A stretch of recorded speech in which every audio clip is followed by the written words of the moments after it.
The lesser arcana is about the monad, or the individuated unit of consciousness of the human being. And then the greater knowledge is about the laws that govern the macrocosmic universe. Why is this knowledge hidden away from people? To what ends? The knowledge of the occult, the hidden knowledge about how natural law works and how consciousness works, is not commonly known. That's why it's not the exoteric. It's not given to the masses. It's the esoteric. It is reserved for the few. And there's a reason for that. It's been deliberately hidden away and kept from the general public in order to create and maintain a power differential. The knowledge of natural law and its operations constitutes what I call the most deeply occulted or hidden information that exists on this planet. You will not find any more hidden information. This is the thing that all the distractions are there for, to keep you from learning. The endless trivialities, the nonsense you hear on the news, all the video games, all of the nonsense television, the sports, it's all there to keep people from understanding this. And I can't get you to accept that or believe it, and I don't ask you to believe it.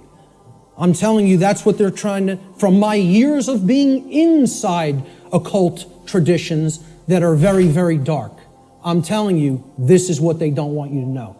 The powers that be want to seek to keep this information hidden from the people of the earth at all costs, because understanding this information about natural law will level the playing field and put an end to the currently entrenched systems of control that are operating on the earth.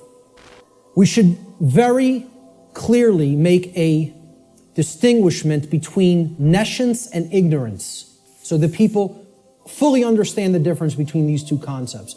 How many people even have heard the term nescience? Very few. This is a word that has practically been sanitized from colloquial English, practically been sanitized from the English language. And there's a reason for that too. There's two contexts to not knowing something. The first context is nescience. Okay? Nescience comes from the Latin. The prefix ne in Latin means not, or not present, or absent. Okay? And then sciere in Latin means to know. It's where we get the word science from. Okay? So you put them together, and nescience, it actually, those two roots form another word, nesciere. Nesciere in Latin means not to know, to not understand. But there's a connotation to it. It means to not understand because the specific information that you may be having a desire to understand is completely absent. It is not present, and you cannot actually aggregate that information. You can't bring those pieces of grammar together to form the sentence, okay? It's not present, okay? So you don't have it at all. It's unattainable. So therefore, let's define natural law.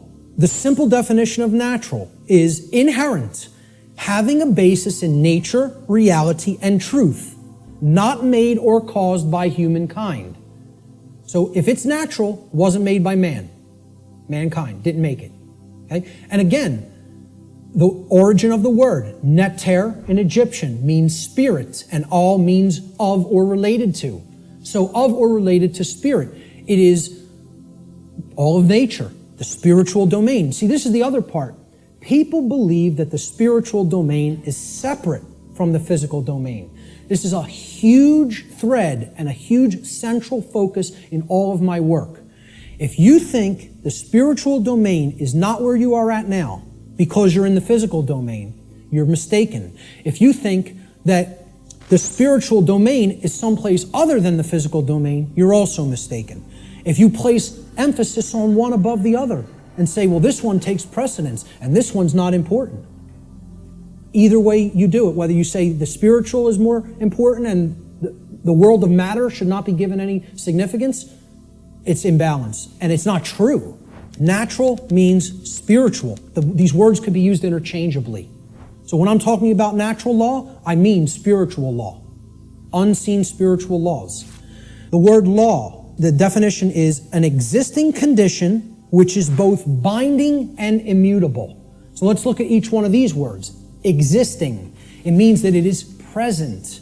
It is present.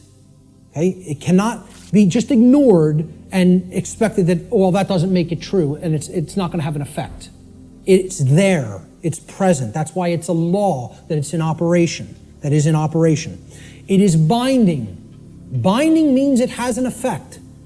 It means it doesn't matter whether you believe that it has an effect. It doesn't matter whether you understand that it has an effect. It doesn't care. And this is another big hammer to the ego. The human ego wants to hear what it wants to hear. One of the things it wants to hear is, the universe cares about you. Personally.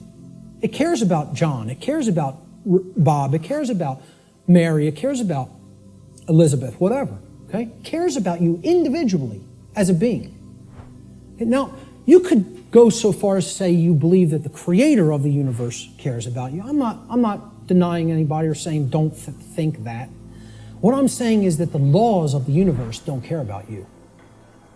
Let's look at the dynamics between discovery and belief, the difference between discovery and belief. Because again, natural law is capable of being discovered, understood, and harmonized with. Now, does that sound like a religion? Religion asks people to believe, accept, and do without question. What this is saying, this exists, you're bound by it.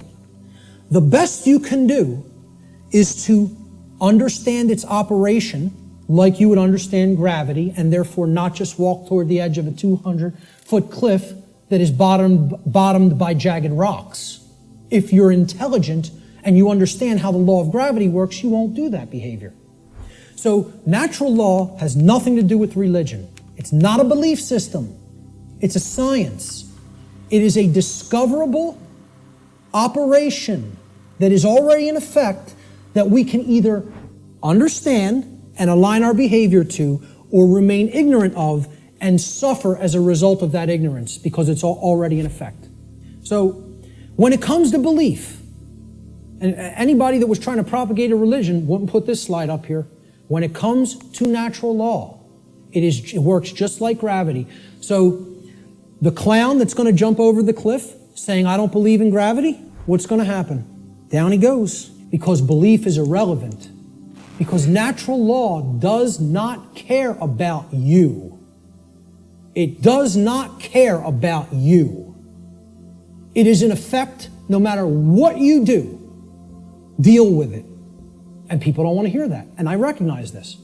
It is an impersonal force. It does not care about you. It does not worry or care in the slightest bit whether you understand it or accept it or not. So let's look at consciousness and the human brain. Okay? Because consciousness is an intangible force. Okay? It's something that exists, but you can't really see it. Many people even have a hard time explaining what it is. But there is physiological expressions for consciousness in the physical domain, and the brain is one of them. And of course, people will say, well, don't leave out the heart. Of course, the heart is also very important. Heart has an even bigger electromagnetic field than the brain and is tied into the physiology in an even more complex way than the brain is. But we need to understand the basic structure of the brain to understand the types of imbalances that go on within it that lead to these debilitating conditions within humanity that continue to create suffering for us. So let's look at how the brain and consciousness actually work. People will also try to give ridiculously overcomplicated and mystified definitions of what consciousness means. And many people are even scared of the term, okay? We have to demystify these terms and bring them down to real simple English and real simple concepts that the average person can grasp, okay? And stop trying to make it more complicated than it is. Being conscious of something, meaning having consciousness of it, is an ability of the being to recognize patterns. Remember, this is all about pattern recognition.